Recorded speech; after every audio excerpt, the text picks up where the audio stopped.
welcome to another episode of Journey to the Rise. I'm your host, Lucretia. In today's episode, we talk with Tim Ormond, and he shares a story that began in Hollywood with his parents making their mark on the film industry. Tim grew up watching his parents writing scripts, directing, and producing movies. He naturally took to the industry and has spent his entire life in film. His family did it all from westerns, burlesque horror films, as a mother, father, son trio. Tim shares behind-the-scenes stories that can be found in a book that has recently been published titled The Exotic Ones, That Fabulous Filmmaking Family from Music City, USA by Jimmy McDonough, showcasing the Ormond family and their inspiration on the film industry. Tim opens up and shares the ups and downs that were faced making a living in the world of the film industry in this episode. So let's not wait any longer. Please welcome my guest, Tim Ormond. I'm really excited to have our guest on today. He is such a special person and has an incredible, beautiful history with his family and himself in the film industry. And it is such an honor to talk with him, to spend time with him, and to have him share his stories with us. Tim, thank you so much for being here. It's kind of interesting to see you on Zoom, Lucretia, because the last time I saw you was in Nashville in person. But it's a wonder that we have this technology which kind of allows us to reach out wherever we are. It's made the world a much smaller place. But and by the way, you may hear my dog, who's Noah. He may talk to us in a minute. He comes over Noah. and says, "Who are you talking to?" Yeah, he's just down. He's right by my right hand.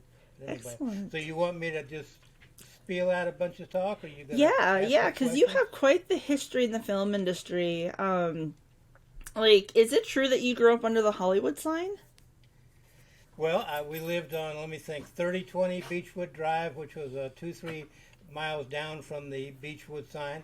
I used to go up there as a kid. Of course, you can't now; it's fenced off. But back then, I actually went out with a friend and we sat on one of the letters. I forget which one.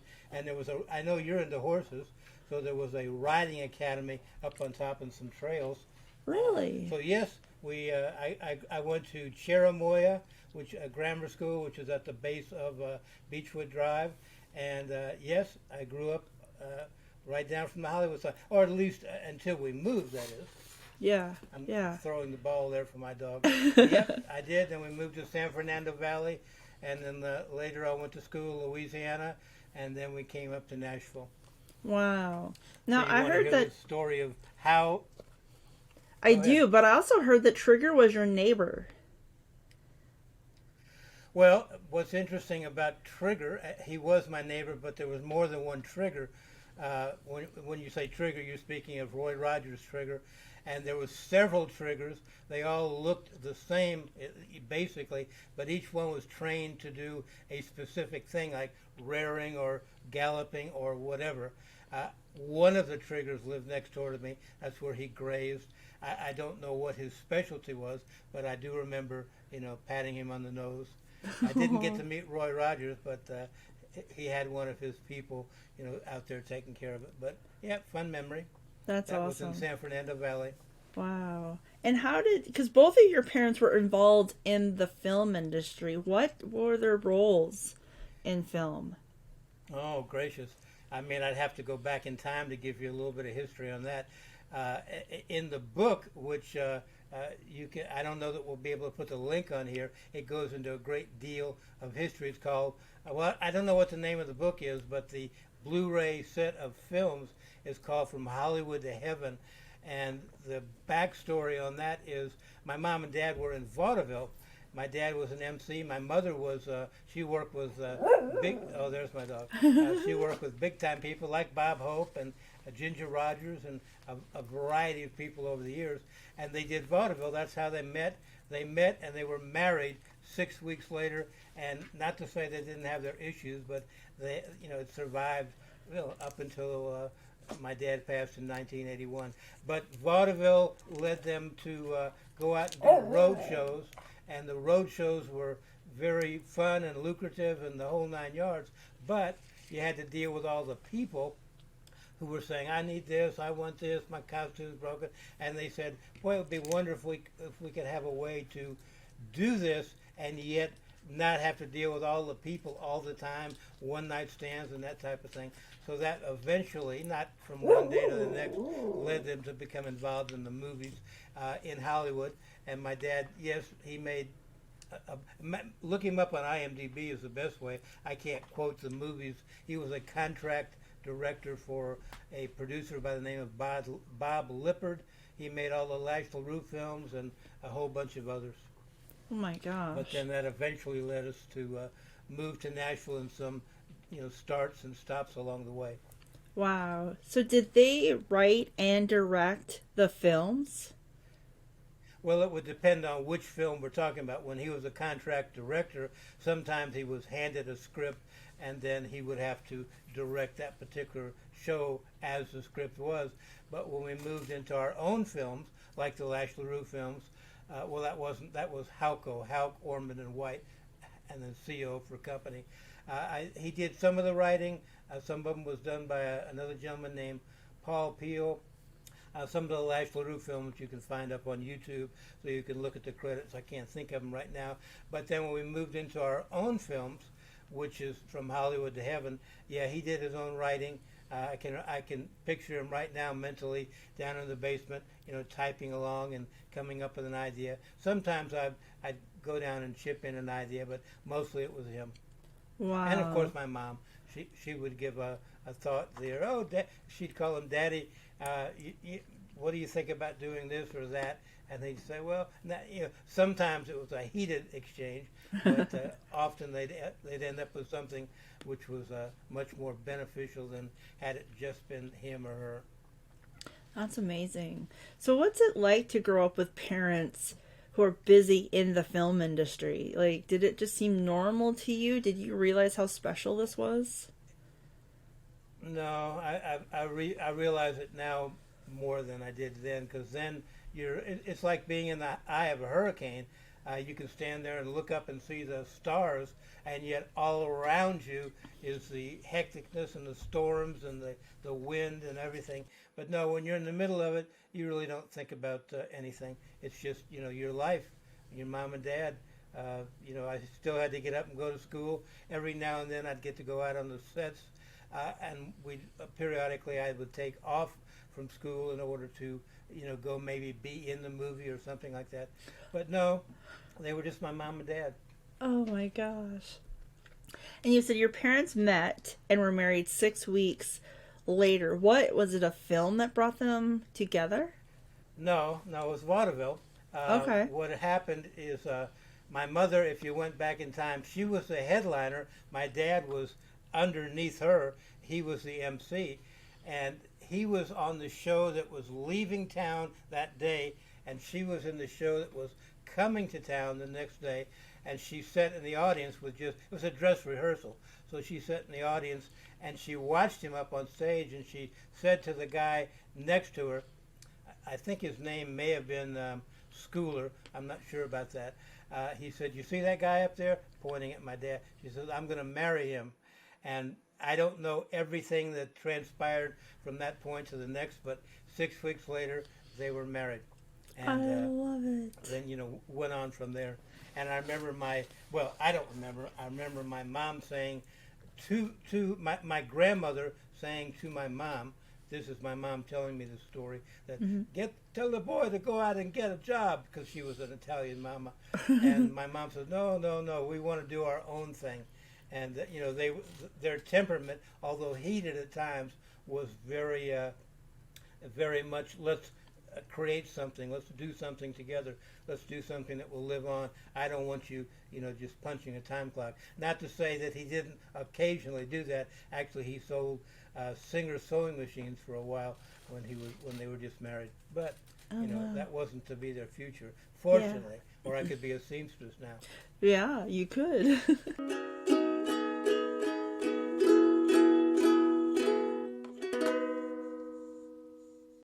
We're going to take a quick break, and when we come back, we'll have more from our guest Tim as he talks about his mom and her vivaciousness on and off camera. Are you utilizing your email list? Do you know that with the right message you can convert sales and grow your business with an effective email messaging system? If you would like to know how to grow your business, build a connection with your clients, please go to girlbosscopywriter.com to set up a free 30-minute consultation and find out how Girlboss Copywriter can enhance your business. The goal for any business is to grow and reach a new level. Get there faster by being an authority in your industry with a video docu-series. Using video, you can showcase you, your business, your staff, products, your services, and your why. Building relationships is key, and a high-quality video can give existing and potential clients a way to get to know you. It also allows you to build a connection that results in increased sales. If you'd like to know more about how you can enhance your business with video, contact girlbossproductions.com today. Welcome back to Journey to the Rise. We continue our conversation with Tim, and he shares how the book by Jimmy McDonough is showcasing his family's legacy in the film industry. And so your mom, June, was a vaudeville actress. Did she talk about that experience with you? Oh, gosh, Lucretia, she talked about it my entire life. And as I mentioned, the book coming out is much of it's in her voice. So you'll get to, when you're looking at the book, I don't think I could do justice to it, but she was always a comedian. She was always a performer. As Andy Van Roon said, she was always on. The dimmer was always up to 100%. She was never down. I mean, with she and I, she might have had days when she was not as effervescent as she could be, but when other people were around, she was always the entertainer. But as far as did she talk about the vaudeville days? Yeah, but I can't bring a specific element to mind because there was so much. Yeah. And one of your questions I know is going to be, did she manage the Three Stooges? Yeah. And yet my mom and dad, well, they did not manage the TV shows, which is what made the Three Stooges famous. But when the TV shows died or became diminished, my dad and Mo Howard, I remember meeting Mo Howard on, not Hollywood Boulevard, but where the Capitol Records building is, you know, the building out there, it looks like a series of records going up. It's on, can you picture what I'm talking about? Mm-hmm. Most people can. It's it looks like flying saucers, one on top of another on top, and it represents records. I remember us leaving the entree cafeteria, and there was Mo Howard and my dad, and he were talking. But what they did was my dad and mom had a series of contacts throughout the South, and they knew these contacts, which were the head of the theaters, they knew that they put on a good show. So when my mom would contact them and say, hey, would you like us to bring the Three Stooges to town and put on a show? They said, oh, of course. And they did. So my mom and dad coordinated that, brought the Three Stooges there. They did all their crazy stuff, which I wasn't there, so I can't tell you. But picture one of their movies, but live. And then the way the money was made, I mean, they might have charged 50 cents to get in, who knows. But the way the money was made was afterwards in the lobby, they said, have your picture made with the Three Stooges. And they did, and then they would send it to them, COD, and a great deal of cash was gleamed by doing that. I don't know how much, but it was a hassle because you had to, fill out everything and send it to them, and some people wouldn't pick it up, but most people did, and they send in the check and then or money order, and then they split that up amongst them. That's really smart of them. Yeah. But I didn't get to talk to Mo Howard. I mean, there he was, and my dad talking to him, but I was just a little kid. How old would I have been? 7, maybe something like that. I'm not sure exactly. Wow. Grab a sip of water. But yeah, of course, absolutely. Question. Now, you ended up being in some of your dad's films. Did you want to be an actor? You mean, did I want to be a professional actor, or did I want to be an actor in my dad's films? Both. Ooh. Well, I don't think I ever wanted to be an actor like in Hollywood. There were times when I would see I would be at a drive-in theater, and the coming attractions would be Frankie, Ned Funicello, and Frankie, I can't think of his name, but they'd put on the beach blanket bingo and all that, and I thought to myself, if I was out in Hollywood, I could probably be in some of those. But beyond those childish thoughts, no, not really. I enjoyed more being behind the scenes, but I did enjoy being in front of the camera for my dad's films. And why did he use me? Well, besides the fact that I was his son, I worked cheap. That's always a bonus. That's always a bonus. And of course, we weren't making, excuse me, we weren't making SAG, meaning Screen Actors Guild film. We were making independent films, and so, wherever we could get actors and whoever he could get at the best price. It was, very much a team effort. But when they needed a young boy, the first one I was in was White Lightning Road. I was probably 12 years old. Actually, I was in the 8th grade. So what would that make me? 8, 9, 12, 13, in that vicinity. And that's when I took off from school, Acadia Baptist Academy in Louisiana, which is where they were boarding me at the time while they went off and did what they had to do. But then they took me out of school for, I don't know, a month, took me to location in Cummings, Georgia, which is where we shot the bulk of it. And the backstory on this is what eventually led us to Nashville, which I can tell now or Yeah, later. please. That'd be great. Well, as I said, I did live in Hollywood, but then when my mom and dad left Hollywood for a variety of reasons, they were estranged for a while, and they came back together. But the movie White Lightning Road kind of brought them back together in Georgia, but then they were looking for a place to edit the picture.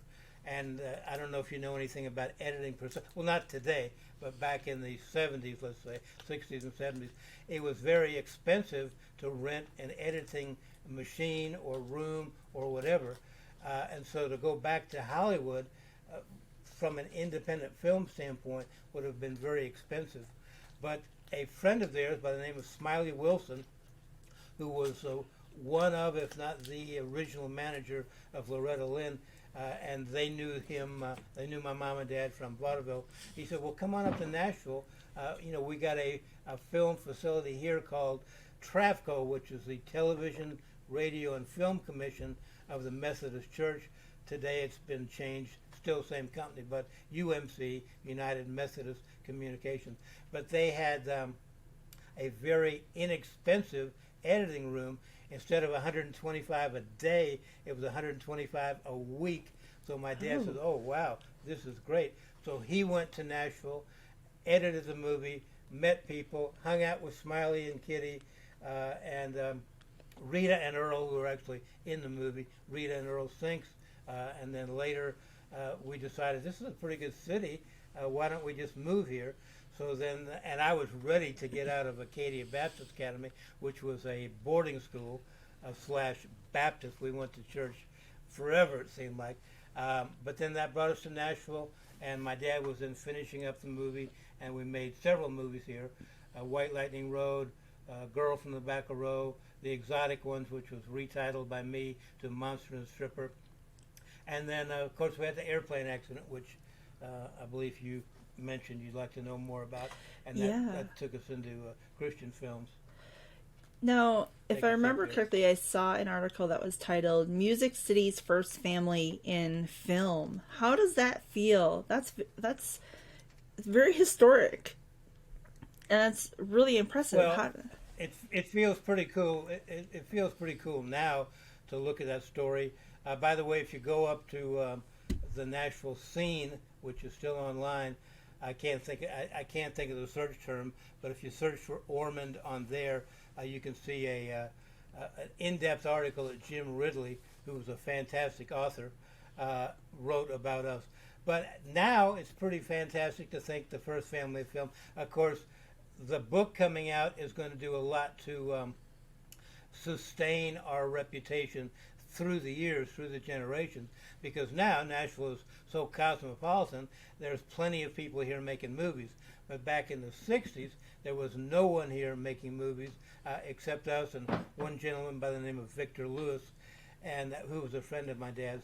So yeah, we were indeed the first family of film, but we did not have any particular agenda at the time, but my dad had the ears of the town. I can remember hanging out with Ralph Emery, doing a late night radio talk show. Well, my dad was hanging out. I was just there with Johnny Cash and Ralph Emery talking, and we were sitting there just listening. And I didn't even realize who Johnny Cash was. He was just a guy talking to the microphone. And my dad attempted. I can't sing then. I can't sing now. I can carry a tune in a bucket.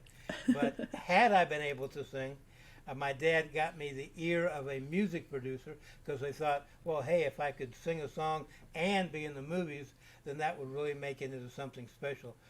Unfortunately, as I said, I really couldn't sing, but I do sing to a monster by the name of Sleepy LaBeef, who he's passed now, but he was the king of rockabilly for many years. So he played the part of the monster because he was a great big tall guy, 6'6", I think, like that. And so you'll see the me singing to the monster in the Exotic Ones and Monster and the Stripper. And my ego was such that I hated the song as I was growing up. Now I don't care, but I cut the song down as short as I could when I retitled the movie to Monster and the Stripper. But they found an original. When I say they, I mean Nicholas Winding Refn, Jimmy McDonough, and Peter, whose name escapes me. He's the archivist, and they found a copy of the original film with my entire song in there. And I said, "Oh no, I'm going to have to listen to the whole thing again." Now it's pretty cool. Back then, I thought, "Oh God, if I could just get rid of this." Oh. I would love to see that and be able to hear that section of where you sang. And films can be very stressful to produce. What experiences have you had with difficult shoots, and what kind of extraordinary actions have you need to take to make things work? Oh, gracious, Lucretia. Well, if you remember, and when we first, I don't think this is when we first met, but one of the times when I first got to know you was I showed up at Jody's house. Jody is a friend of both Lucretia's and mine. And Jody says, "I'm going over to the church to help Lucretia do a shoot. You want to come?" And all of a sudden we went to your church and we're setting up cameras and lights and Christmas trees and people. And there's so much activity that goes on a film set. When you're doing a book, let's just say, for instance, you can pretty much close off the world and do it yourself. But when you're doing a movie, a small movie like we did, or a big extravaganza, matter of fact, next time you see a movie in the theater, stay for the credits and see how many people are involved. It even amazes me how many people have to put their 2 cents or dollars into a film to make it become a reality. But to tell you a specific time, okay, I'll tell you one. It's in The Second Coming, which is one of our Christian films, and we're illustrating the scene of King Nebuchadnezzar when he has this dream, which Daniel later interprets, of a statue with a head of gold and a chest of silver and legs of iron and feet of bronze, whatever. And he said, "And I saw in the dream, it scattered to the four winds." Well, I had to think, how am I going to illustrate this visually? I couldn't just do a drawing. CGI didn't exist when I did that film. So we had a sculptor actually construct the front half of the statue, and he was going to do 3 of them so we could do multiple takes. He only did 1, and I had to pull that out of him. His name was Michael. Don't remember his last name. It'd be in the credits. But he was a very gifted artist. But when it was done, and I said, "Okay, is it done?" He said, "Yeah, here it is." I mean, this went on for 2-3 months, and I had to shoot the scene. I kept saying, "When is it done? When is it done?" I pressured him, but he finally got it done. And there's the finished statue in 3 parts: the head, the chest, and the legs. And he made me an extra set of feet, which I needed. And so Eddie King and I, who's gone now, but a very good friend, we had a lot of escapades together. We drove out to a place with the statue late in the day, planning to spend the night, get the statue ready to blow up, literally, with dynamite. No special effects team.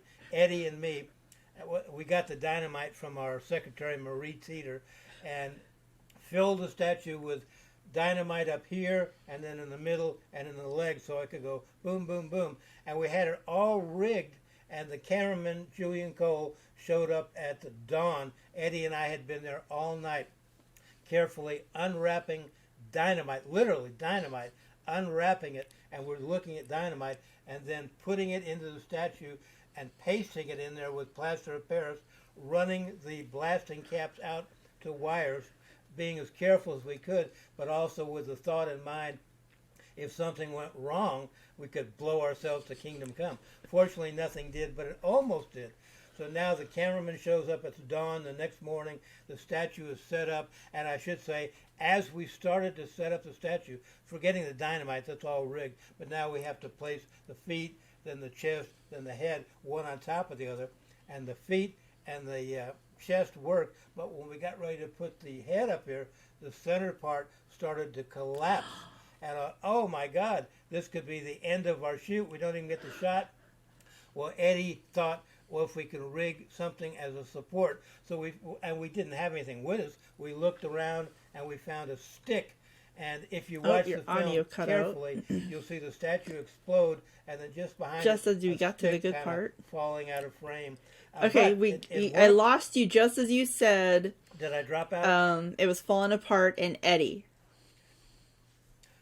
It was, and Eddie found the stick, and we placed it into the proper spot to support the statue, and we kept it up. And now the cameraman shows up at dawn, Julian Cole, and we had to rent a special camera called a photonic that you may or may not know that a film camera normally runs at 24 frames a second.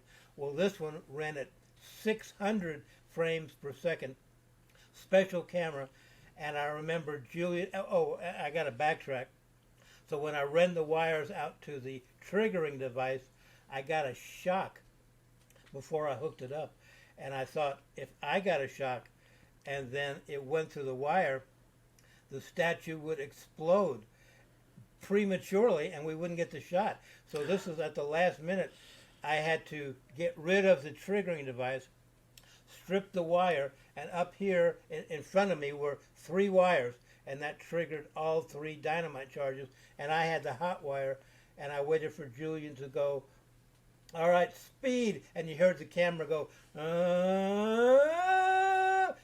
600 frames per second, and then I had to go, boom, boom, boom, and I looked up, and the statue was gone. It happened that quickly, and it wasn't until I saw the dailies, which is, the preview of what you just shot, because it wasn't video.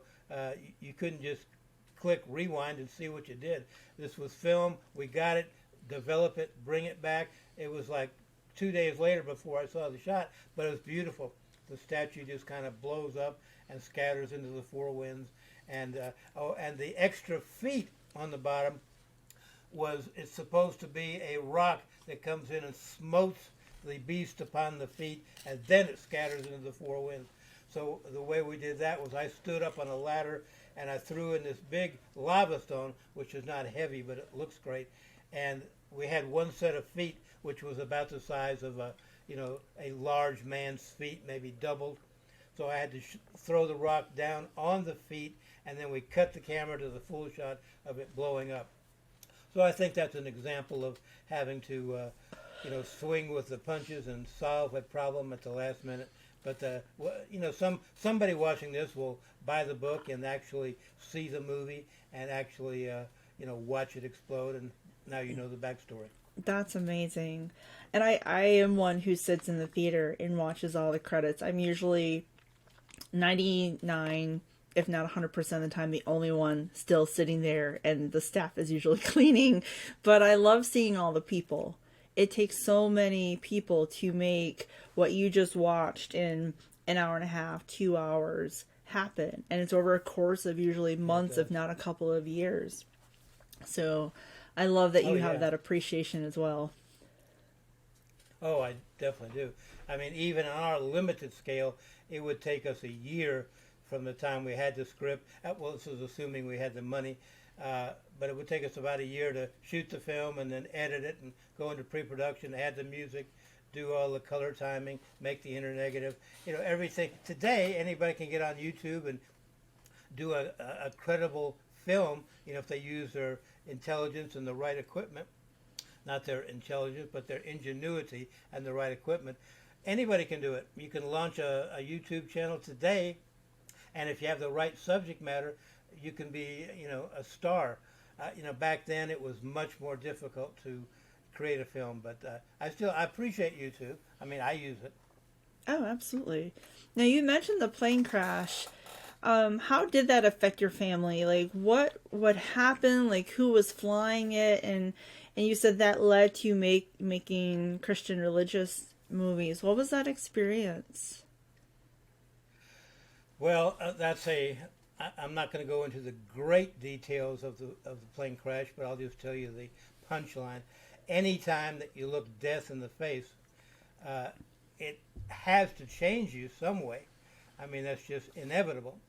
In our instance, one of my great passions, which I have not been able to enjoy since I knew you and because of my limited vision now, but was flying. I was a commercial flight instructor, a commercial and a instrument rater and flight instructor back in my teens and my 20s, and I guess into my 30s. I loved it, but we had an airplane, and you'll see a picture of the crash in the book. But basically, one morning we went out and we were on our way to Louisville to the premiere of one of our older films, Girl from the Back of Row. We took off on a bright, clear, cold morning, and what we did not realize was that the oil was being pumped out the bottom of the engine, and we could not see it. We did our proper run-up. All the gauges said everything was in the green. And once again, my dad was a command pilot in the Air Force, so between him and I, my mom didn't love flying as much. She was in the back, but we ate it up. Every day I still watch a flying video on YouTube. But anyway, and I'm saying this for the pilots, we did our run-up, we did our pre-flight, we checked the gauges, everything was in the green, but the pressure gauge was reading before the oil was being pumped out, so we weren't seeing an indication of the oil going out in the ground. So we called the Nashville Tower, says 5,000 Bravo, ready for takeoff, to right, which was the name of the runway, which stands for 20 degrees. And they said 5,000 Bravo, cleared for takeoff. We taxied out of the runway, gave it full power, started our climb, and then the engine, the RPMs dropped off. But that didn't mean anything immediately. We reached up and tweaked the prop so that the RPMs would increase, but that didn't seem to solve the problem. And then all of a sudden, boom, the prop just stopped, just stopped, and it's so silent. Now, there is an airplane adage that you're only supposed to turn back towards the airport when you reach a certain altitude. Otherwise, you could stall and go into the ground. Well, we were high enough to make that turn, my dad. And then I called the airport. I can remember it as clear as it was yesterday. I said, Nashville Tower, 5,000 Bravo, Mayday, Mayday. And they basically said, the first thing they said was, and I don't remember the name of the flight, but I remember it visually. So this number I'm making up is just off the top of my head. But the first, Nashville Tower, 5,000 Bravo, Mayday, Mayday. And the tower immediately said, American 581, go around. And this was a American 727 on short final. Gave it the power and go it around. And then he said, 5,000 Bravo, clear to land any runway, meaning the airport is yours. But we did not make it to the airport. We crashed in a field, just missing a set of high-tension wires. If you went out there today and you stood at the main airport, main post office, and looked towards the airport, you can go out there today and see this. Right in front of you now, there's shopping centers, and there'd be no way we'd survive. But back then, it was a farm with cows, fences, and we landed hard. And my dad's ability, he decided to land with the wheels up on purpose, because had we landed with the wheels down and the nose wheel collapsed, we would have flipped. But we landed with the wheels up and wham, hit the ground. What I didn't know at the moment was it fractured my mom and dad's back. Didn't do anything to me. I was like 17 at the time, with rubber for bones. But what we did was we missed the cows. Now, I don't know if that was God's grace or my dad's skill or both, but we started to twist to the right, and our tail hit a fence post and severed it. And it also tore the airplane in half, right like a can, right behind where my mother was sitting. And then the second fence post got pushed over, and the third fence post stopped us. And then immediately, we had already opened the door so it wouldn't get pinned when we collapsed, when we crashed. But so I threw open the door, pulled my mom and dad to safety because we were afraid the airplane could, burst into fire. It didn't. My dog is here saying, "Throw the ball." So throw it for him. Anyway, but I ran to get help. I called the tower. I said, "Hey, that was us. We just crashed. Send help." And they said, "We already have." I ran back, and there was ambulances and everyone there pulling. My mom and dad were away from the the plane, laying on their backs because their vertebrae were hurt, broken, fractured, whatever. And they put them in the ambulance, took them to the hospital, and they said, "What about you?" Talking to me. I said, "I'm fine." "Well, do you want to ride along?" So I rode along. Never was scared until later in the day. They were in the hospital, and I went then back to the airplane, some hours later, to look at what we had survived, and we had indeed survived what could have very easily killed all three of us. And my mother would later tell me she saw an angel sitting on the wing as we came in. I did not see the angel, but my mom says she did. Of course, our focus was in front of us. What can we do to survive? What's wrong with the engine?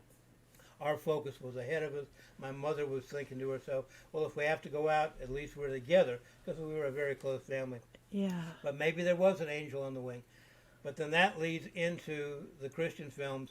Now, not the next day or even the next month, but sometime soon in the future, my dad was approached by a man by the name of Monty Stanfield, who was a friend of a man by the name of Estes Perkel, and they said, we want to do a movie, and would you be interested in helping?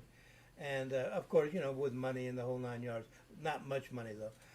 And my dad had to feel at the time, and I came to this realization later. I lost your audio. Maybe this is God saying, let me know when you can hear me. We should use our talents for, His glory, as opposed to making Monster and the Stripper and all that sort of stuff. Can you hear me okay? So that led us to making a series of Christian films, which some we made with Estes Perkel in New Albany, Mississippi. Some we made on our own, but it was... I'm sure it will come back. There you are. What will horses do? Oh, there you are. We lost you for a second again. Okay. So it was... Yeah, it was just where you were talking about the person, I'm trying to remember the person's name, who approached you, and you said something about the money. Yeah, okay, I got it from that. Okay, so my dad got a call from a man by the name of Monty Stanfield. Actually, Monty Stanfield, back in those days, Estes Perkel, Monty Stanfield, and a host of other preachers would go on the radio and preach. You can still tune to the AM stations and hear preachers preaching, but way back then it was filled. Well, one of these people was Monty Stanfield, and he met the disc jockey whose name escapes me. I can picture him, but I can't think of the name. And he knew my dad back in the Hollywood days when they were making the Lash LaRue's, and the guy said, "Do you know anyone who knows how to make a movie, because I'd like to turn this preachment into a movie?" And he said, "Well, as a matter of fact, I do. His name's Ron Ormond." That led to a phone call from Monty Stanfield, my dad, Monty Stanfield, and Estes Perkel meeting at the airport in Dallas, Texas, and having a conversation about making this film. And so when he came back, he said, "Hey, maybe we should make this. Maybe this is God speaking to us, saying we should use our talents for good and not just like Monster and the Stripper and things like that." I did not come to that realization at that moment. I was happy just to make a film, but my dad, and maybe it was the fact that they were hurt and I wasn't. And by the way, my dad said to me earlier, he said, "Get back on the horse," meaning get back in the airplane and go fly, because you don't want to be scared now because we both loved flying, even though we had a crash. And while they were in the hospital, indeed, I went back and rented a plane and, flew around a little bit, came in for a landing. And he said, you may come in high, you may be a little ground shy. And indeed, I did. And I went around, did another approach, and then came in and did a safe landing and kind of got over my fear, and then indeed got back on the horse or got back in the plane and did it again. But that led to a series of films.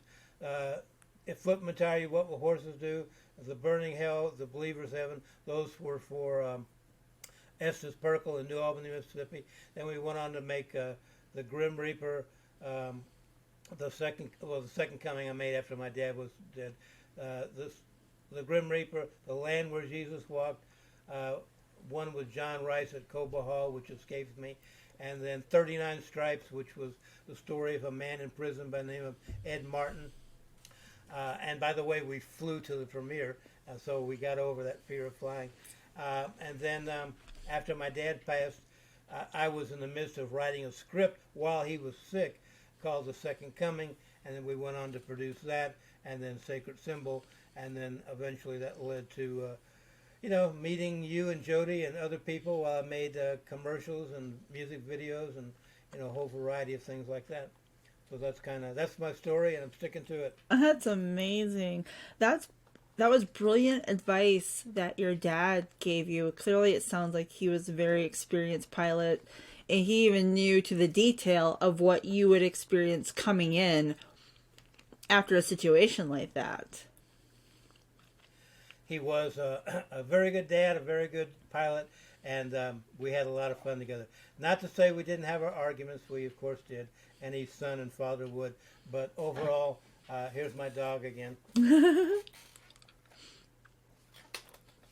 He hears me talking on here and says, "Why aren't you paying attention to me?" Dogs and cats yeah, and all anyway, animals. My dad was a... What interests me concerning my dad and flying was Jimmy McDonough, the author of the book, recently I don't know when this will air, but recently from this moment, he sent me a picture. He says, can you identify the airplane in this picture? And it was my dad, probably in his 20s, standing next to his plane and air coupe at the time. And where Jimmy got this picture, I don't know. He found pictures which are in the book, which I've never even seen, and this was one of them, my dad, as a very young man. But yeah, he was a command pilot in the Air Force. He loved flying. He went away from flying for, I guess, about 20 years, and then he was reintroduced to flying at the Nashville Flying Service. We rented a Cherokee 140. He got checked out in it, and we flew from Nashville to Little Rock for the premiere of, I believe, White Lightning Road, and that's what kind of, gave me my first taste of private flying. And then I said, I can't sing, I can't play the guitar, but boy, do I love to fly. And when I went into the Marine Corps later, I was an air traffic controller, and I breezed through my classes not because I'm brilliant, but because I already knew it. It was just the other side of the coin. On this side of the coin was flying, on that side of the coin is air traffic control, but the rules are the same. So when I'd go sit in the class and the guys would say, oh, you need to learn this and you need to know these rules, I thought to myself, I didn't tell them, of course, I already know this stuff. So I graduated first in the class, but that's because I already knew it. I don't want to say, I was a genius. I wasn't. I'm not.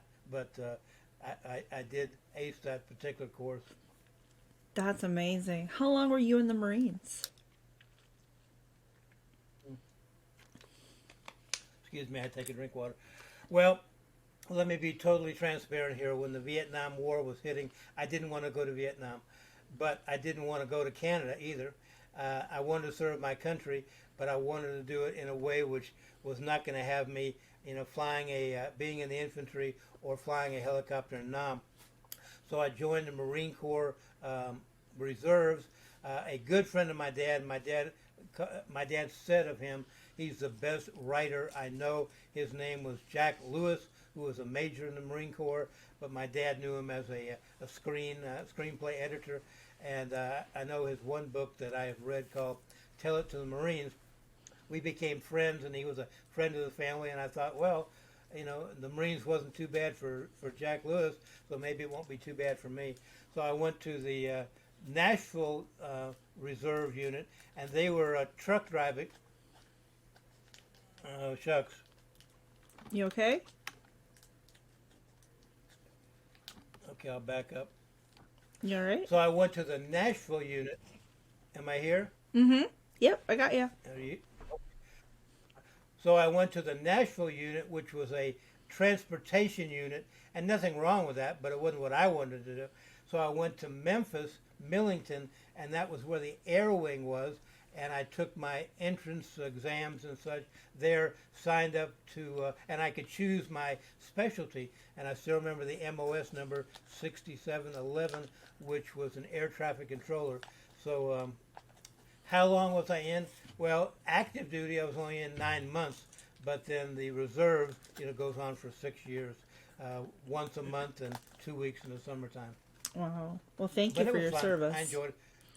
Yeah, well, thank you. If I had it to do over again, I would have stayed in for a longer period because one of the things you get if you graduate top in your class is a promotion and your choice of duty stations. So at the time, I wasn't thinking ahead, but had I stayed in, I could have gotten a lot more benefits, and I could have gone to Iwakuni, Japan. So that would have been an experience. Yeah, absolutely. And with your film, you ended up traveling, if I remember correctly, to the Middle East. You went out west to produce and make films. What were those experiences like for you? Oh, well, lots of experiences there. The first trip to the Holy Land, my dad made on his own. That was with Estes Perkle to kind of scout out and figure out how to do it. The second trip to the Holy Land, I went along with cameras. And my most memorable experience was climbing Mount Sinai. And this was I'm not saying this is where Moses was and he received the Ten Commandments, but I am saying historically this is where he was.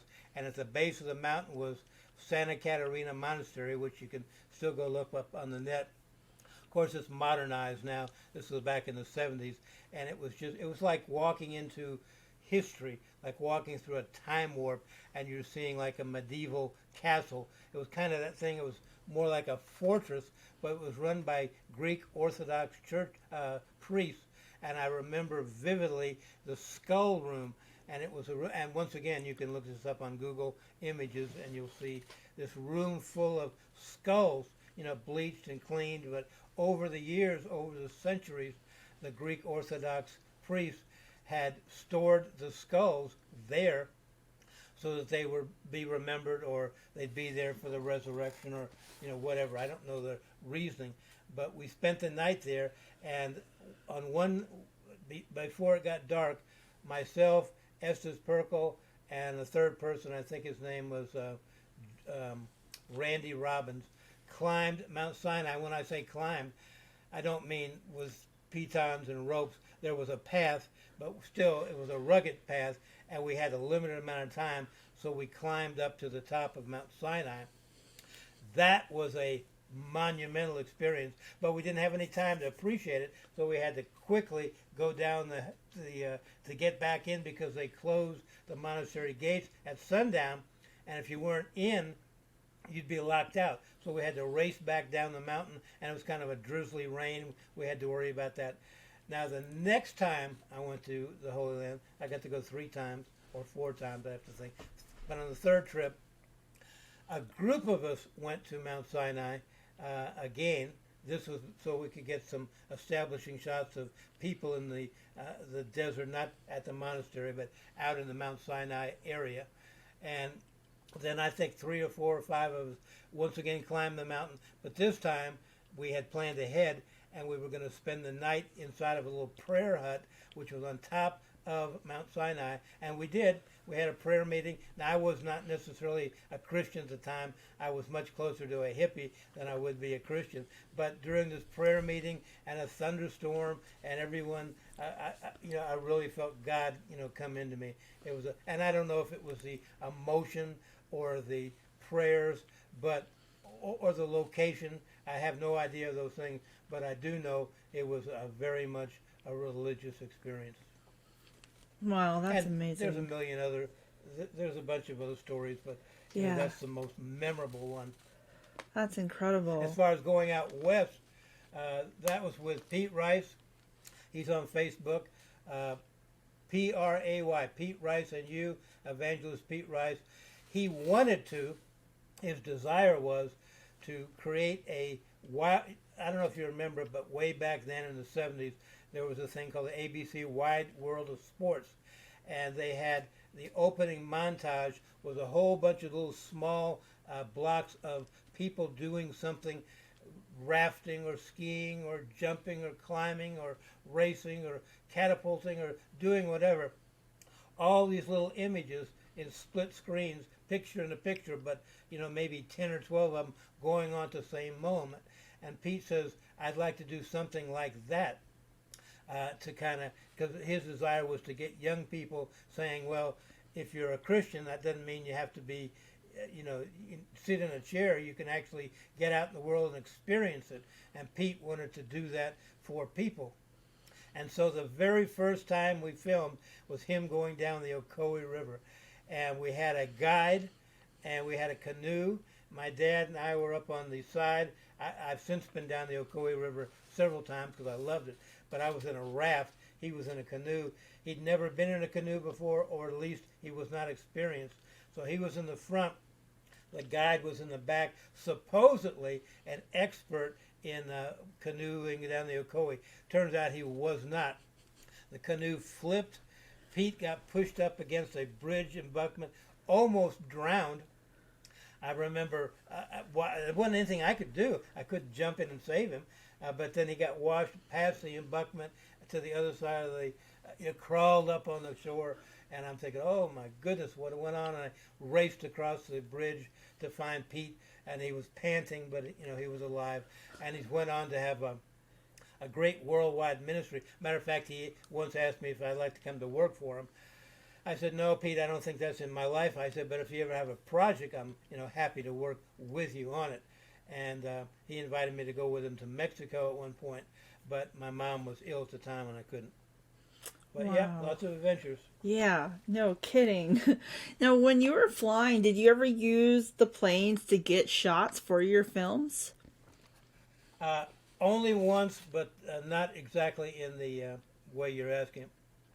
When I began to work for a man by the name of Julian Cole, and he was the king of commercials before video hit.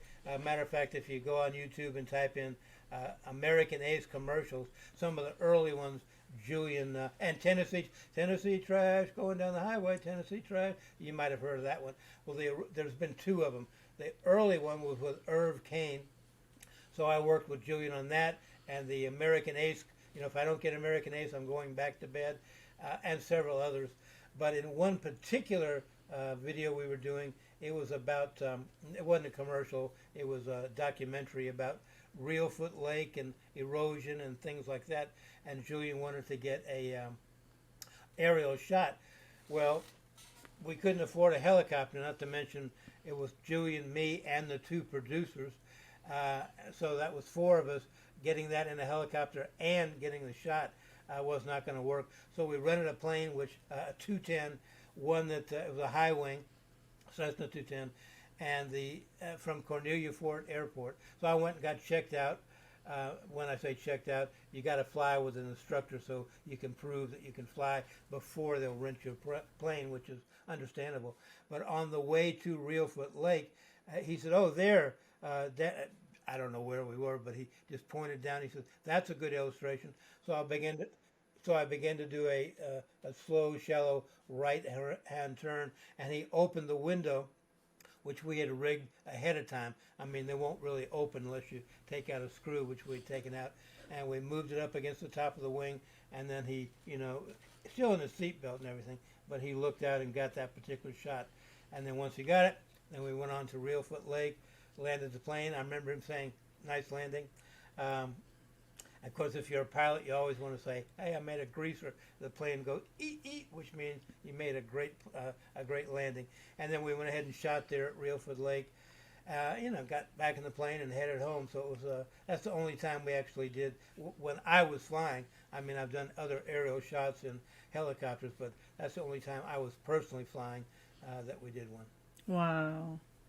Now you talk about Georgette Dante being a big sister to you. Where did you two meet, and what is she like? Well, besides the book that is coming out about the Ormonds, I think that a book is coming out about Georgette at some point in the future. Georgette was in our movie, The Exotic Ones / Monster and the Stripper.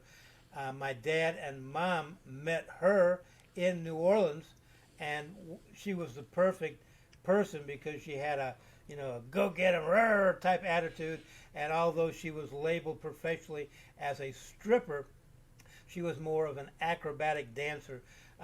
She's not beautiful. She's strong, and she can like lift people up. And I remember she had flaming tassels, and she came to the house, and she was just a few years older than me.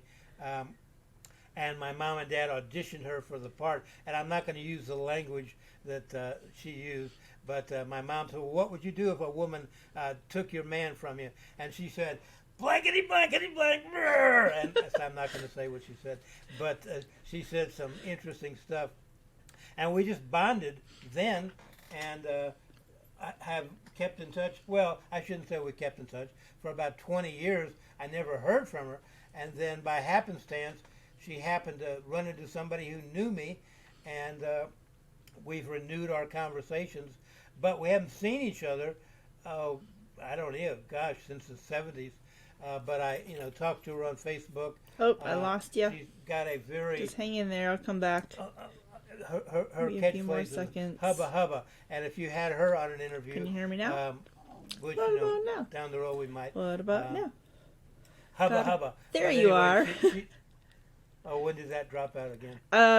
She ran into someone who knew you. Okay. So for about 20 years, maybe even more, I always wondered about Georgette. When my dad passed in '81, she sent me a little heart-shaped medallion picture of my dad, basically saying how much she loved my dad. And then I didn't see her for, 20 years at least, maybe even longer. And then she ran into somebody who knew me, and they called me on the phone, and the person, I can't remember his name, said, hey, you're not going to believe who's standing by me. And I said, who? He said, Georgette Dante. And he put her on the phone, and we became, fast friends. And she was like my big sister, because I call her that. And we keep in casual touch. She's now a magician / entertainer in Las Vegas. And she just fell and broke her hip, so she's healing from that. And, God bless her. And I know Jimmy McDonough is doing something with her. There's a great article that they did on her, which is up on Nicholas Winding Refn's website called bynwr.com. How you find it once you get up there, I don't know. But I remember looking at it. It's a very in-depth article. But she grew up in a carnival. Her mom was a carny before her, and she was a carny, and it was a pretty amazing upbringing. If you go up to her Facebook page, you can find her up there and look through her photos.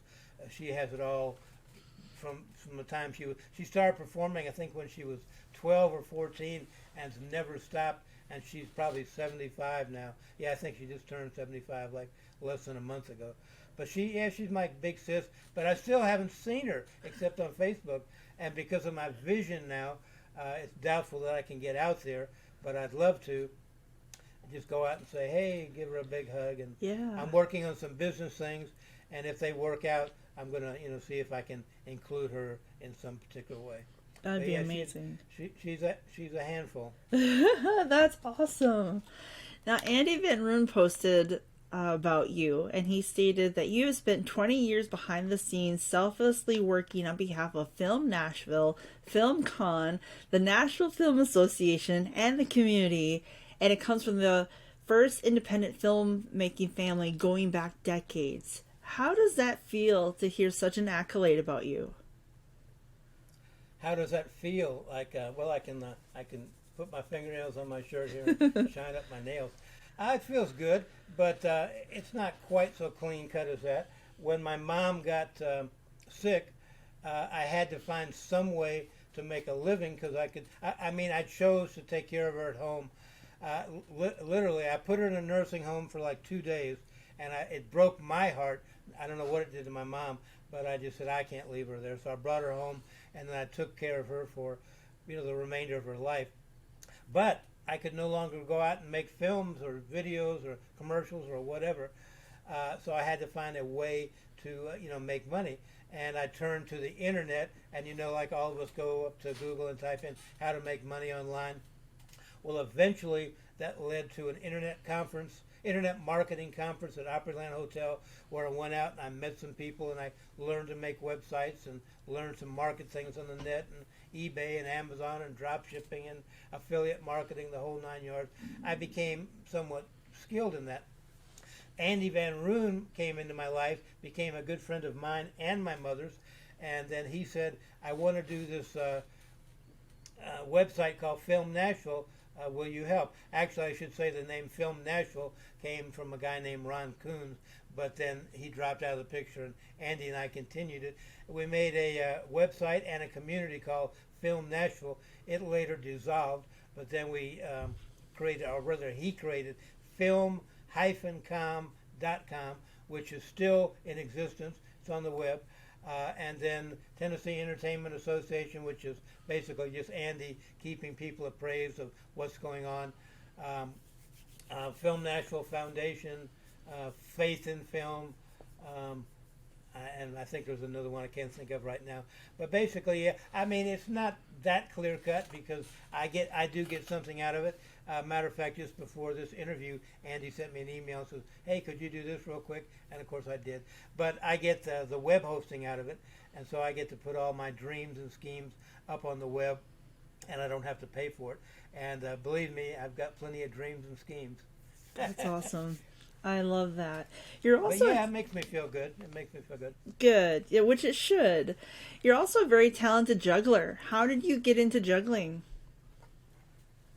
Well, that goes back to, I was fairly talented at the time. Of course, I can no longer juggle due to my vision. That's not true. I went out to see Rebel, that's Rebel Bailey, who you know very well.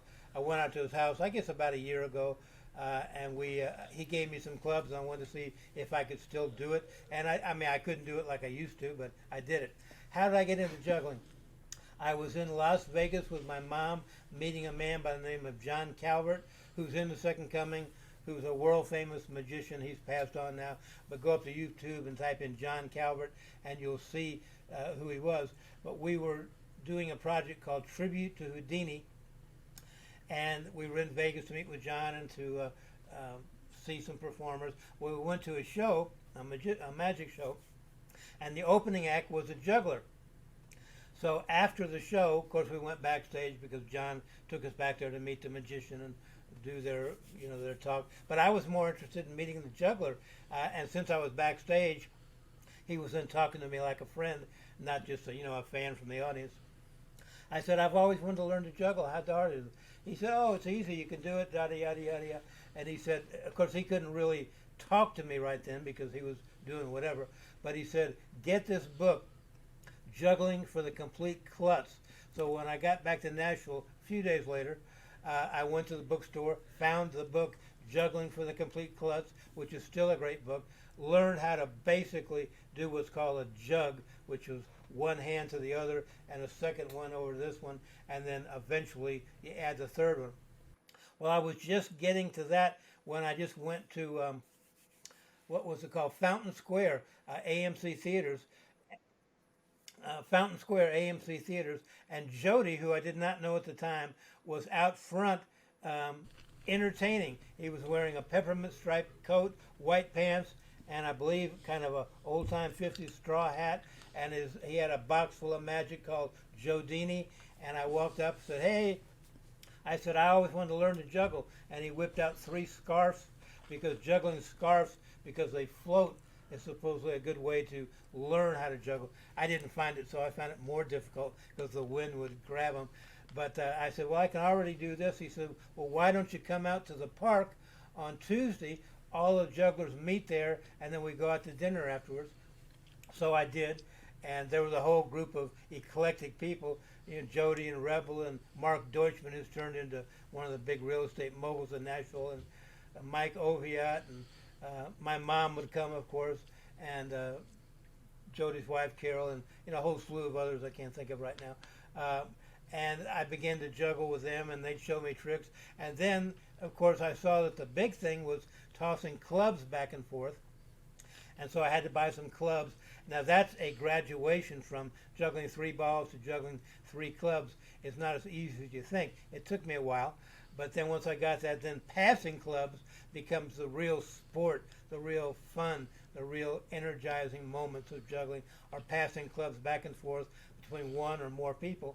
And then I had a kid down the street named Pete Wilson. You can find him on YouTube. He's got a great podcast. He walked over, didn't even know him. He just walked over when I was juggling in my front yard. He says, hey, I've always wanted to learn to juggle. So I taught him to juggle. He quickly got better than me. I worked on 5 balls for literally 2 years. Literally 2 years. It took him about 2 months, and he was already doing it better than me. I said, you rat. We juggled together at Centennial Park and then down at Summer Lights, and we had a great time. I still keep in touch with Pete, off and on. But he used to run a church in Nashville called, I don't know what it was called, but it was downtown. It was one of the big churches in Nashville. Then he left the church, and he's now a life coach, and he's doing extraordinarily well, and I'm glad for him. But anyway, that's my juggling. That's amazing. And fire clubs. That's what you saw on Facebook. Actually, juggling fire clubs, it's just a moment of fear, like, well, can I really do this? But if you can do the clubs, you can do the fire clubs. It's not. There's no more difficulty involved. You say, well, what if you catch the wrong end? Well, you just let go. Not a big deal. And if you're really good, once you get, it's only there for just like a moment.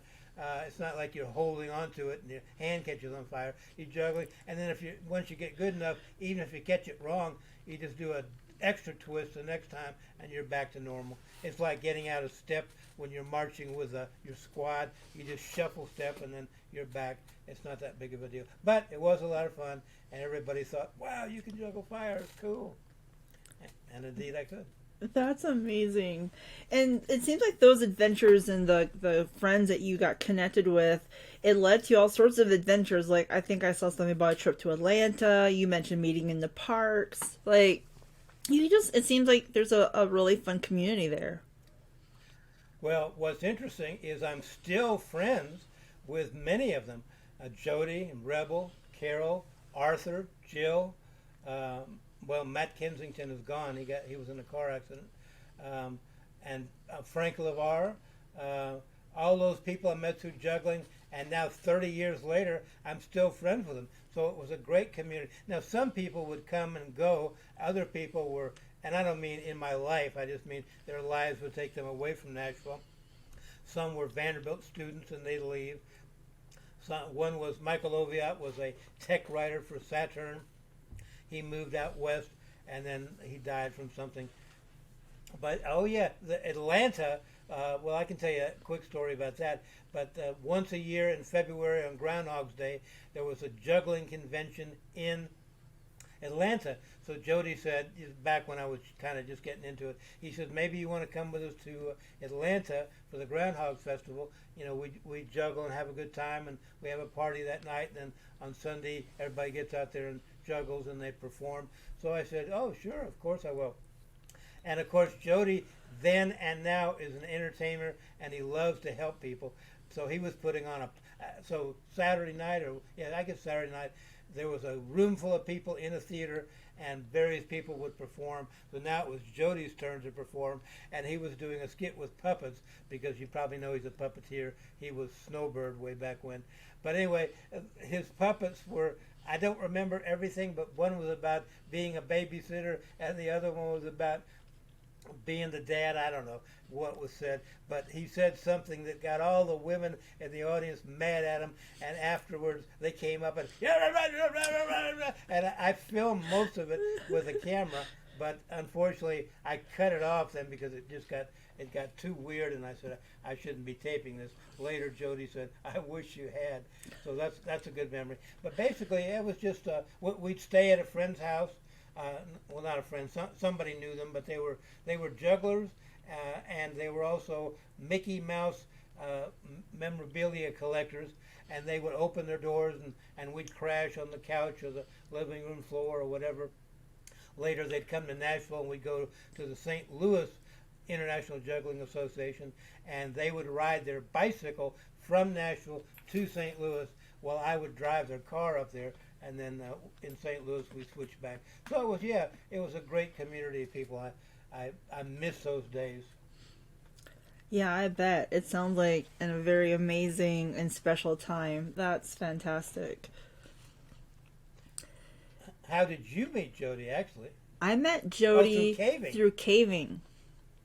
Yep, yeah. He's actually one of my first friends in Nashville. I went to a Nashville Grotto meeting, and he and Avis were the first two people to introduce themselves to me, and they were my first friends. Okay. Well, do you know I have a caving background also? No. I mean, I knew you went and you were part of the caving crew, but tell me about that. Well, I don't have I'm not extensively involved like Jody and Bill Overton were, but back in college at MTSU, there was a caving group, and I joined it just for the heck of it, and joined the NSS back then. I did not maintain my membership, but the head guy, he said, "Okay, who wants to go caving this Saturday?" And I said, "Oh, okay, sure, why not?" And so I went along. We went to Espy Cave, and are you familiar with Espy? Mm-hmm. Yep, I've been there. Well, back then, not now, but back then, this would have been right around just before I went in the Marine Corps, so it would have been 69 or 70, right in there. You could go up to the house, park your car, and knock on the door and say, "Hey, is it all right if we go back and see Espy?" And there was a nice little gentle trail. You could walk back to the mouth of the cave, and that was my first introduction. I said, "Oh, this is cool." Later, the house changed ownership, and the new owners weren't so friendly. You had to park around the back and hike down the hill. Then the second cave I went to was Indian Grave Point, and I remember going back in there, and then later taking a group of my college roomies in there because I knew where to go. But we found a new passage. I said, "Let me go and I'll check it out." And I went in and circled all the way back around. I didn't know where I was going, but I circled and followed and followed and followed. Finally came out, and I found a candy wrapper where we had lunch. And I hollered back, "It's okay, come on!" And they thought I was saying, "Help me, I'm stuck."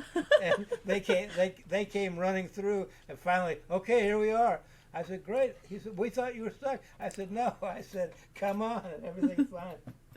But then we made our way out, so that was Indian Grave Point. And then I got into, I love rappelling, but I did not enjoy climbing back out of the pits. I was in ROTC for a while, and we did rappelling, and that was great. And so the same guy who got me into caving, he said, "Well, we're going to go out and do a pit." He said, "We rappel down and climb back out." I said, "Oh, okay, I'll do that." And I rappelled down with no problem. Zoom. It was easy. Coming back out, however, was difficult. I had never done it before. Did not have instructions, and everybody was up there saying, "Come on already!" Slow, pushing I forget Jumars, I think is what you call it, or did we use prusik knots back then? But anyway, I finally got tired of it, and when I got up near the top, I decided I'd climb up on the ledge because I was tired of going up, down, but I slipped off the ledge and fell backwards, and I thought my life flashed in front of me for that.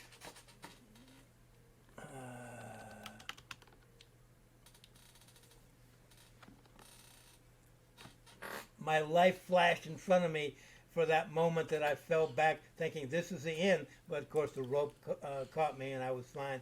Then I climbed back out. But for years after that, I did not want to do any climbing out of pits. But what happened was we did a Fall Creek Falls video, which I think you've seen. Bill Overton was on it, and he rigged, it wasn't a pit, but climbing out of this ravine we were in. Of course, Jody and Rebel did it with no problem, but Bill Overton hooked me a rope and some Jumars, and I was able to climb back out. And I said, okay. And he said, oh, I'm glad you got over your fear there. But it was fun. But yeah, I was never into caving like Jody is. But I did go, the most difficult cave I went into was with Jody. It's called, I don't know the official name, but Jody called it Pup's Cave. And the entrance to it was a 100-foot crawl. I mean, you went in, and immediately, at that moment, you were crawling. And I don't know, I'm not claustrophobic, fortunately, but it was like, at least 100 foot, if not further, before then it opened up. And it was quite a cave, as I remember. But the reason it's Pup's Cave is because there was a guy on the property who lived in a little trailer named Pup. I don't know his real name, but that's what Jody called him. And so it was Pup's Cave. And Jody said, yeah, he's a strange dude, man. So, kind of mind your P's and Q's. So I shut up. But I just remember going. So Jody and I went and did that cave. And, I've done a few others, Snail Shell and some cave that is off Ashland City Highway, which I don't remember what the name of that is. But Junkyard. Yeah, okay, Junkyard. That's about it. But we did a scene from one of my movies in Mammoth Onyx Cave, which is just past the Mammoth Cave. Now, Mammoth Onyx and Mammoth Cave are two different things. Mammoth Cave, everybody's heard of, but you keep going. On the right is Mammoth Onyx Cave, and of course it's a commercial cave. But it was perfect for this scene, which is in the Second Coming. And we went there and negotiated with the people to let us film there. And they said, well, okay, you can film, but you have to break down all the equipment at daybreak because we got people, who are paying money to come in. So we'd film all night, break the equipment down, take it out, sleep all day, go back, set up all the equipment, and shoot again. It was a 2-day thing, but it was quite an adventure. But of course we had red lights and blue lights and fog and everything like that, so it was a pretty eerie but I could not have built this situation, so we shot on location, but it was a great shoot, great memory. Wow. And it's in the film, The Second Coming. That's amazing. I love that. Now, you've mentioned your book a few times. Are you allowed to talk about that at all? Like, how did it feel to have an author approach you about writing a book about your family? Well, way back when my mom was still living, there an article. I'm not sure if Jimmy wrote this or another man wrote that. I've kind of forgotten, but originally in a magazine called Film Comment, someone got in touch with us. It may have been Jimmy, maybe another person, and wanted to do a story on the Ormonds, mainly about my mom and dad. I mean, I didn't have anything to say at the time, but I believe it was a phone interview, and they did, and it was a good article. And then that led to Jimmy calling my mom. I don't mean the next day, but shortly thereafter, Jimmy McDonough called my mom and said he'd like to come down and meet her and do an in-depth interview, and he did. And I was there for most of it, and they would talk for hours, and he'd record all of it, and he'd ask her all the intimate questions, in-depth about vaudeville that you were asking me, and all that sort of stuff. He recorded all of it, and then he went home, and I lost touch with him for 20 years, and my mom passed away, and I thought, well, I guess the book will never happen. And then I forget how this happened, but Jimmy and I became reacquainted on Facebook. Both of us under different names. I was Ron Narrow at the time, and he was Jimmy Vapor. And we became reacquainted, and I said, boy, I wish that book, he said, well, I'm working on things. And in the interim, he had become friendly with Nicholas Winding Refn. Look him up on IMDb. And Jimmy is now working with Nicholas on several projects. One is his website, buynwr.com. The other are a series of books. One is the Ormond book, which is due to be released, as I'm saying this, it's due to be released shortly. As this is being viewed, it's recently out, and maybe we can put a link to how to get a hold of it. Yeah, absolutely. But anyway, Jimmy then called me on Skype. Oh no, he invited me to Indianapolis, where Nicholas was going to be, and Jimmy was going to be, and they said, "Can you come up and let's talk?" Well, I had an accident, not a bad accident, just a car accident, but it made it so I could not do the trip. But we talked on the phone, and Nicholas Winding Refn said, "I'd like to finance the book," and I said, "Hey, it sounds good to me." Of course, it didn't happen that cleanly, but we began to talk, and I've talked for probably 20 hours, if not more, on Skype with Jimmy, him recording me the whole time. And then other things happened. Jimmy had to do a different book. He had to help Nicholas launch the website. Nicholas had to get some more content put out there. So I guess for about 5, 6 years after that initial meeting, it was on the back burner. And then Jimmy said, "Well, I've got to finish the Ormond book," and he has. As of not last October, a year and a half ago, October, was my mom's.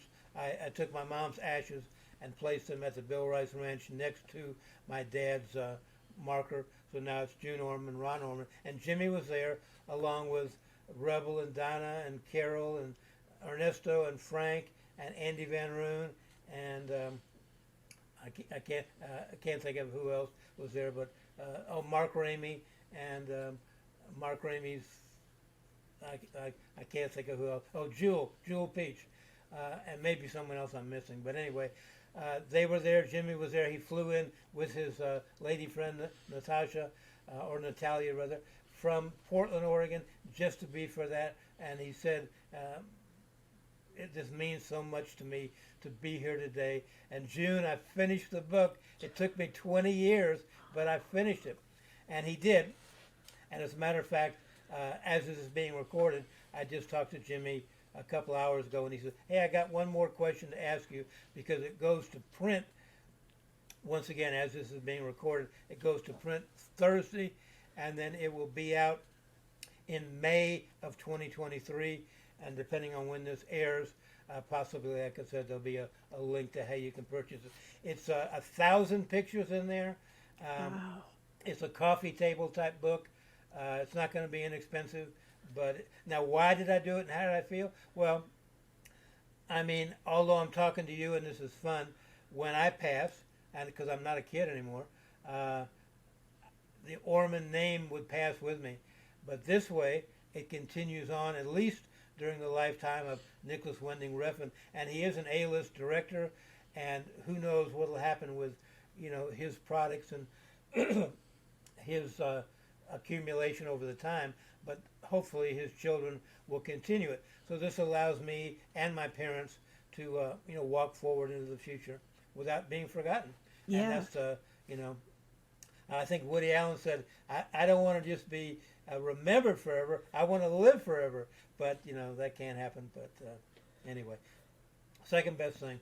It can in print, and I love it so much. And we absolutely will include the link for people to be able to get that book. And your parents have touched so many lives. I saw a video on your Facebook page where I think it was your mom's 90th birthday, and it looked like that was like you and her were dressed up and you got the limo. Like, what was that night like for you? Well, I'm going to, once again, as this is recorded, if anybody visits my Facebook page, both videos will be up there. But I'm going to upload part 2 next Thursday. I enjoy the Throwback Thursdays. What was that like? Well, I did it for my mom more than anything. It was her 90th birthday. She was kind of feeble at that time. And Jim Ridley wrote somewhere that she was feeble until she got on stage and was performing, and then the energy filled her. She was always a performer. How did it make me feel? It was great. The only thing I wished I'd have said was, now that I have your attention, I want to talk to you about Amway products. I always wanted to say that, but I never did. But it was a packed house.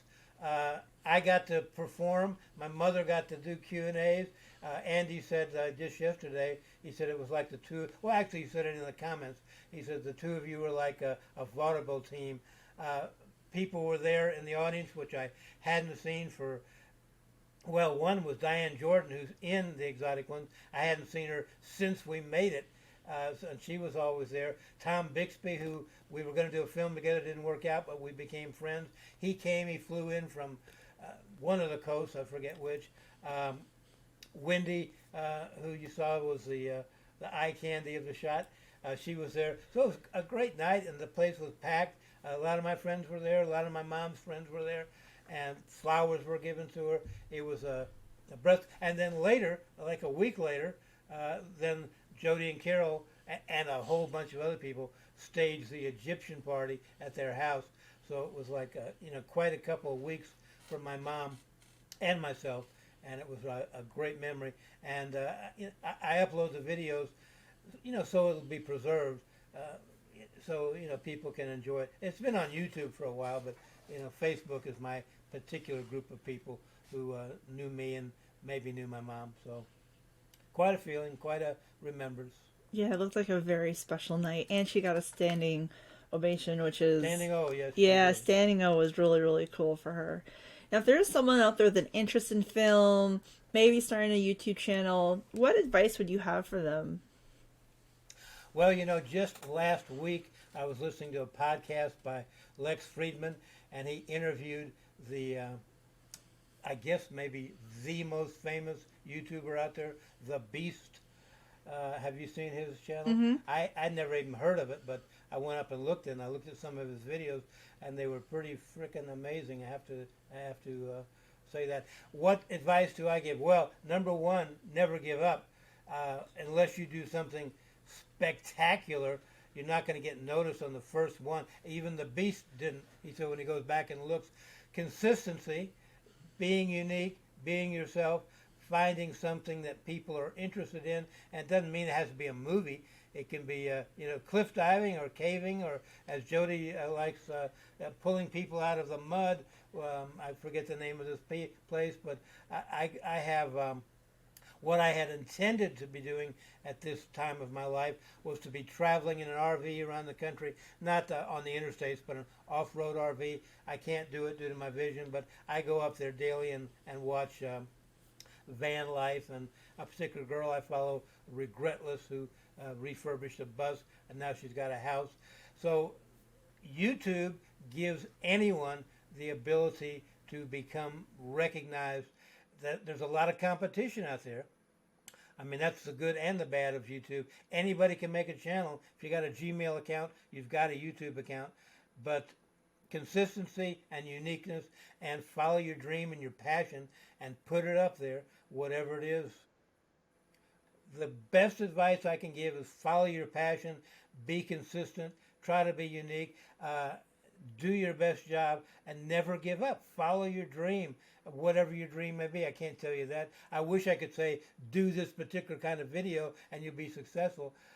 And maybe you will be. But look for inspiration. Don't be a copycat. I went up and looked at the Beast, and I said, I couldn't do that because he's spending hundreds of thousands of dollars doing some of this stuff. But do what is meaningful to you, and then keep doing it. And then post it on social media and all that. Everybody knows that part. But follow your dream. Never, never, never give up. Whoever said that back in World War II? Harry Truman, Winston Churchill, somebody. But there's a lot of truth, and that's all I'm saying. Yeah, absolutely. And if people want to know more about the film industry in Nashville, where would you recommend they go? Well, there's so many places now to go. I mean, a starting point would be film-com.com. Film Nashville no longer exists. Tennessee Entertainment Alliance.org is a good place. Join the mailing list. And then get involved in some of the community activities which have now blossomed up without Andy's or my intervention or participation. They've just formed. There's film meetups. There's a Tennessee Screenwriting Association run by a good friend of mine, Jeff Chase, or at least he's the current president. There's so many opportunities. But I guess one thing which has always been hard for me is being a little bit ADD. It's so easy in today's world of the internet to be follow that dream, and that dream, wait a minute, let me go this way, let me go that way. Find your path and stick to it, and let everything kind of fall away. And always surround yourself with people who believe in you and you believe in them. And together, it takes a village, as they say. So remember that and accomplish it. I love that. That is amazing and beautiful advice. And I am so grateful for your time and your willingness to share your stories. And I just really appreciate you. I guess that's us signing off. Huh? That's us signing off. That's it with Tim Ormond. Next week, we talk with Jenna Hickman, a woman who is making strides with her career in the real estate industry. It's funny looking back because in Florida, actually, I met with an agent down there once. Because I transitioned jobs several times in Florida. I went from being an event coordinator to then actually getting personal training certified. So I went from events to fitness, and that's where all that started. But in that time, I actually did meet with an agent down there once and just talked about, what is the day in the life of a real estate agent? What does this entail? Hey, thanks for listening to Journey to the Rise. Please do follow us on your podcast app so you have the latest episode downloaded. If you want to follow us on Instagram, our account is at Journey to the Rise Podcast. This episode was researched, produced, and edited by Girl Boss Productions. Please remember to be kind to yourself, because when you are kind to you, it is easier to be kind to others. I'm Lucretia, and you've been listening to Journey to the Rise.